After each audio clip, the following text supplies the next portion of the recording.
10 రోజులుగా ఇంత పెద్ద పోరాటం జరుగుతుంటే సహజంగా ప్రజాస్వామిక లక్షణాలున్న ప్రభుత్వం అయితే వారిని పిలవాలి, మాట్లాడాలి, వారి ఆందోళనలను విరమింపజేసే ఆలోచన చేయాలి.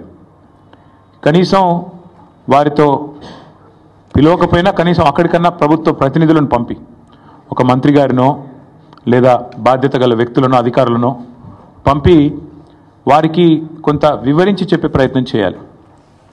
కానీ ఈ ప్రభుత్వ వైఖరి ఎట్లా ఉంది? ఆందోళనలు చేస్తున్న విద్యార్థులను పట్టుకొని గుంటనక్కలు, అక్కడ జింకలు లేవు, గుంటనక్కలు ఉన్నాయని స్వయంగా ముఖ్యమంత్రి గారు మాట్లాడుతున్నారు. ఇంకొక మంత్రి గారు అయితే పేమెంట్ బ్యాచ్ అని చెప్పి విద్యార్థులను చిన్నగా చేసే విధంగా, వాళ్ళని అల్పంగా చూపే విధంగా ఇంకొక మంత్రి గారు నోరు బారేసుకుంటారు. ఉప ముఖ్యమంత్రి గారు అక్కడ జంతువులే లేవు, అదంతా